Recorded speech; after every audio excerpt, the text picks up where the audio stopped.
Hi friends, new weekend, new resort. This time we are at Belmont Riding Club, Bhivpuri Road. This is the main entrance, and straight up you will see the logo of the club.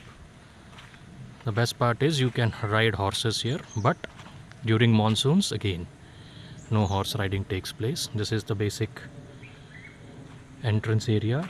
Straight up ahead, if you go to your left, you will have a parking space. To the right, the building you see is their reception building or office block, and behind that you have the main rooms.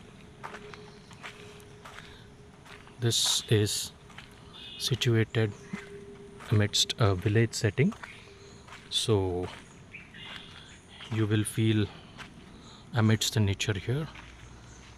This is the thing, and this is their office building, and this is the garden and other area. I will give you a detailed of all the places in the resort in this series.